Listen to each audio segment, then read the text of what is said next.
कर्म पूर्वक अभ्यास करता हुआ उपराम हो जाए और धैर्य बुद्धि से मन को परमात्मा में लगाकर केवल परमात्मा का ही चिंतन मनन करे।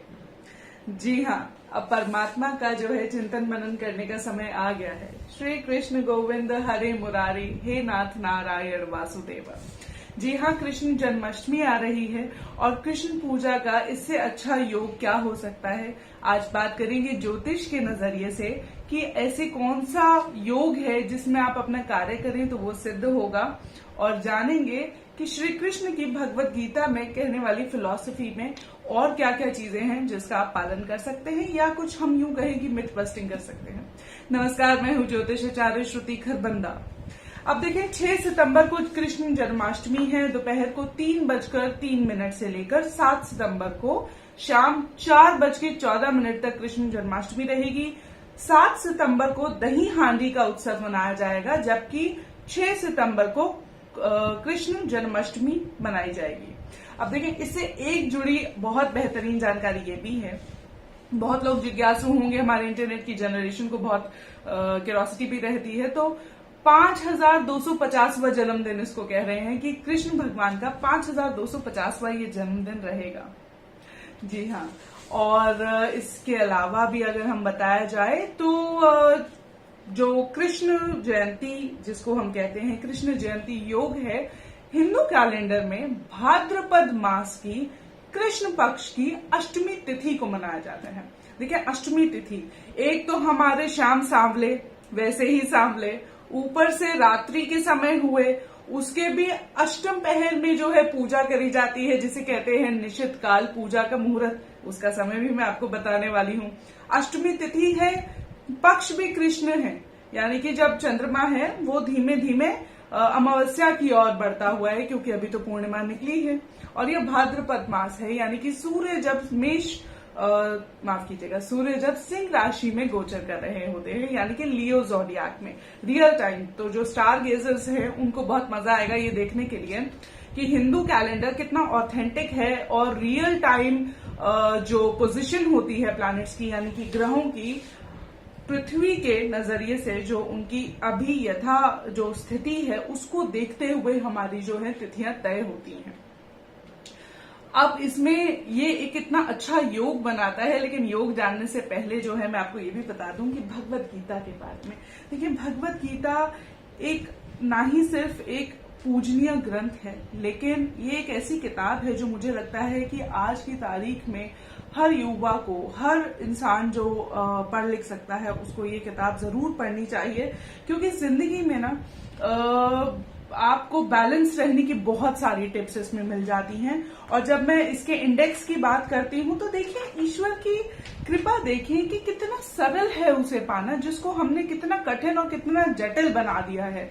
ईश्वर को आप ज्ञान विज्ञान योग से पा सकते हैं, आप उनको सांख्य योग से पा सकते हैं, कर्म योग से पा सकते हैं, कर्म संन्यास योग से भी पा सकते हैं, आत्म संयम योग, ज्ञान कर्म संन्यास योग, न जाने कितने योग हैं। हर विधि, जिस विधि पूजा जाए ईश्वर को, उस विधि वो आपको मिल जाते हैं। लेकिन सबसे जो गीता की खूबसूरत बात है वो ये है कि ये आपको बताती है स्थित प्रज्ञ रहना, यानी कि चित्त को स्थिर रखना। हर स्थिति में आप जो है समबुद्धि बन के अपने सारे काम करें।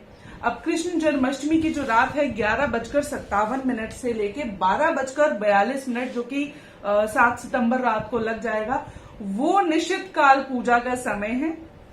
आप रात के इस पहर जो है प्रभु श्री कृष्ण की पूजा अर्चना कर सकते हैं, और जो बाल गोपाल है उसको अपने घर पे प्राण प्रतिष्ठा करके उनको आप जल अभिषेक उनका करिए, उनको तिलक लगाइए, दीप जलाइए। और इस दिन तो आप जानते हैं कि चूंकि कृष्ण की पूजा होती है, बाल कृष्ण की पूजा होती है, तो डांस भी होता है, पूजा भी होती है, संगीत का कार्यक्रम होता है, भजन गाए जाते हैं, जो भी आपकी पारंपरिक मिठाई होती है उसका सेवन किया जाता है, और प्रसाद रूप में ईश्वर को भोग लगाने के बाद उसको बांटा भी जाता है।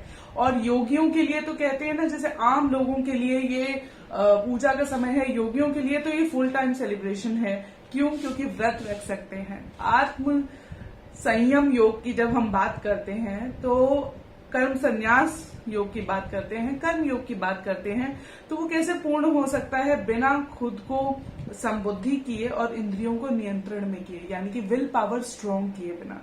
तो व्रत रखना इस दिन जो है बहुत अति उत्तम माना जाता है। आप व्रत जरूर रखें, यथाशक्ति रखें, सुबह रखें, रात रखें। रात्रि का जागरण इस दिन किया जाता है, इस रात को, इस पर्व पर रात्रि का जागरण किया जाता है।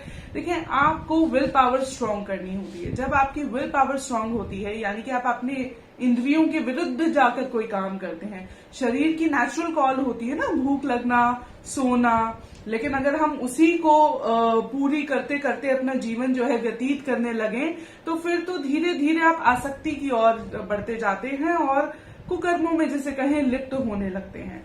तो बात ये आती है कि इच्छाओं को थोड़ा सा काबू में रखता है ना इंसान, तो संतुलित रहता है।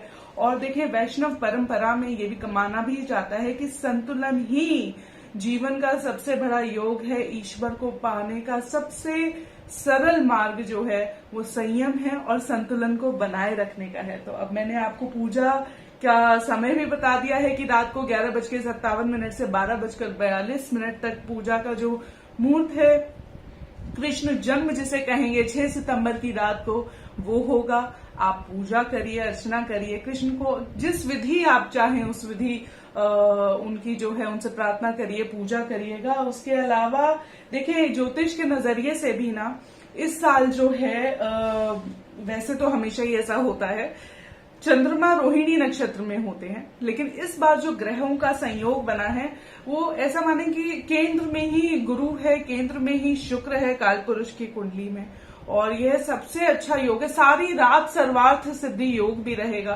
तो कोई भी चीज जिसपे आप ध्यान देना चाहते थे, मेडिटेशन करना चाहते थे, उसको लेकर अगर आप मेडिटेट करेंगे या प्लानिंग करेंगे तो यह सबसे अच्छा समय रहेगा।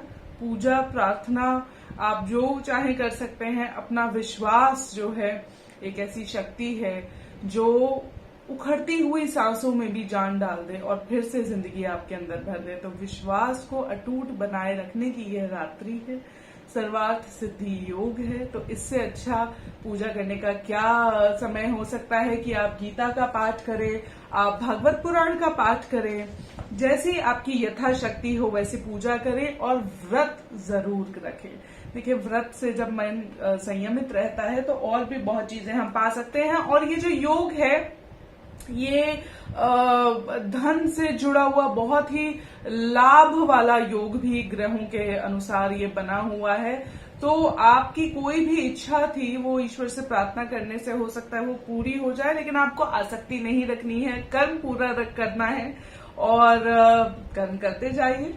तो उम्मीद है कि आपको ये जो जानकारी आज मैंने दी, चाहे वो मुहूर्त की हो, तिथि की हो, पूजा के समय की हो, या 5250वां जन्मदिन आपको बता रहा हो, या हिंदू कैलेंडर से जुड़ी हुई हो कि आप ज़ोडिएक देखेंगे, देखिए सन हमेशा वहां पे आपको लियो साइन में दिखेगा और मून जो है टॉरस साइन में दिखेगा। तो ये जो बहुत इंटरेस्टिंग कहते हैं ना इच्छा पूर्ति के समय का योग है, ये इस तरह की जानकारियों को और ज्यादा जानने के लिए आप जुड़े रहिए न्यूज़ 18 के साथ। मैं श्रुति खरबंदा फिर दोबारा हाजिर होंगी आपके लिए कुछ और रोचक जानकारियां लेके। नमस्कार।